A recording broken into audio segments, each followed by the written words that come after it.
Madame la Présidente, Monsieur le Ministre, chers collègues, nous sommes ici pour débattre de la lutte contre la fraude sous toutes ses formes. Sous toutes ses formes, pourquoi donc cette précision? Cette formulation qui donne à voir que vous souhaitez vous attaquer à l'entièreté du problème sonne bizarrement à notre oreille comme restrictif. Sous toutes ces formes, dites-vous, et on a la sensation déjà qu'on va rater l'éléphant au milieu du couloir en tirant sur la souris à ses pieds. Certains ici, sur les bancs de la majorité, comme sur ceux du Rassemblement national, ont en effet souvent une fâcheuse tendance à mettre l'accent sur la fraude aux prestations sociales. Une tendance à préférer regarder la paille plutôt que la poutre, celle de l'évasion fiscale. Pourtant, les chiffres sont là. Chaque année, la fraude fiscale représente entre 80 et 120 milliards d'euros de manque à gagner pour l'État. La fraude aux prestations sociales, elle, s'élevait péniblement en 2019 à 1 ou 2 milliards d'euros. Bref, chers collègues, si par ce débat, votre objectif est de parler de justice et de trouver comment faire rentrer de l'argent dans les caisses de l'État, alors soyons efficaces, occupons-nous de l'éléphant plutôt que de la souris, de la poutre plutôt que de la paille. La mise en avant permanente de la fraude aux prestations sociales sur certains de ces bancs a en réalité des buts bien peu avouables. D'abord, il s'agit de renforcer le contrôle social des plus précaires. On flique les chômeurs, on stigmatise les allocataires des minima sociaux, on exige des contreparties aux bénéficiaires du RSA.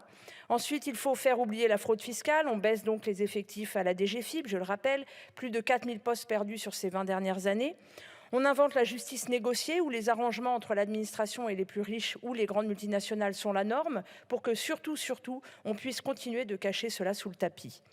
Mettre un signe d'égalité entre fraude fiscale et fraude sociale, c'est encore une fois être fort avec les faibles et faible avec les forts. C'est là un bien bel exemple de politique de classe. Mais si nous devons parler de fraude sociale, alors parlons-en et apportons ici une précision et pas des moindres. La fraude sociale recouvre deux phénomènes. La fraude aux prestations sociales, dont j'évoquais à l'instant le caractère marginal, et la fraude aux cotisations sociales. Cette dernière n'est que très rarement mentionnée. Pourtant, elle est estimée à 8 milliards par an, 4 à 8 fois plus que la fraude aux prestations sociales.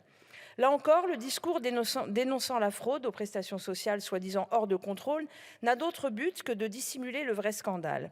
Celui des patrons voyous, du travail dissimulé, de l'exploitation des sans-papiers, de la mise en danger permanente des travailleurs et des travailleuses. Cette fraude sociale dont on ne parle jamais. De même, vous n'évoquez jamais l'ampleur du non-recours au droit.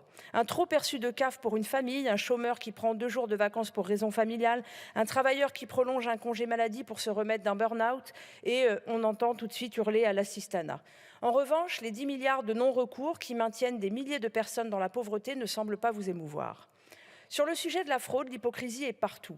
Vous vous alarmez de la charge fiscale qui pèserait sur les entreprises, mais restez silencieux sur l'évasion fiscale, comme sur le scandale que représentent les centaines de milliards d'aides versées sans contrepartie. Google, Amazon, Total, ces entreprises qui nous volent en ne payant pas 1 euro d'impôt sur les sociétés sont toutes accros aux aides publiques de l'État. Commençons par prendre l'argent là où il est, avant d'aller fliquer les Françaises et les Français qui bouclent difficilement les fins de mois. Alors s'il vous plaît, chers collègues, stop à cette hypocrisie. On ne peut pas décemment dire que l'on veut lutter contre la fraude sous toutes ses formes, sans une volonté politique forte de lutter contre la principale d'entre elles, la fraude fiscale. Lutter contre la fraude et l'évasion fiscale, c'est d'abord redonner des moyens au contrôle fiscal. En revenant sur les suppressions de postes qui laissent la DGFiP démunie, c'est aussi faire en sorte que le parquet national financier, les services d'enquête spécialisés, Tracfin, ne soient plus en sous-effectif. Lutter contre la fraude et l'évasion fiscale, c'est en finir avec la justice négociée pour que les puissants fraudeurs ne puissent plus s'en tirer avec une tape sur les doigts. C'est également pénaliser fermement les intermédiaires qui aident les fraudeurs et sans qui l'évasion fiscale n'existerait pas. Lutter contre la fraude et l'évasion fiscale, enfin, c'est donner un statut protecteur aux lanceurs d'alerte, dont les révélations servent l'intérêt général. Raphaël Halet, à l'origine des fuites de documents qui ont abouti au LuxLeaks, vient d'être reconnu comme lanceur d'alerte par la Cour européenne des droits de l'homme, après plus de 8 ans de calvaire judiciaire. Presque au même moment, Jeff Bezos, patron d'Amazon, qui ne paye pas d'impôts en France malgré des milliards de chiffres d'affaires, se voyait remettre la Légion d'honneur des mains d'Emmanuel Macron.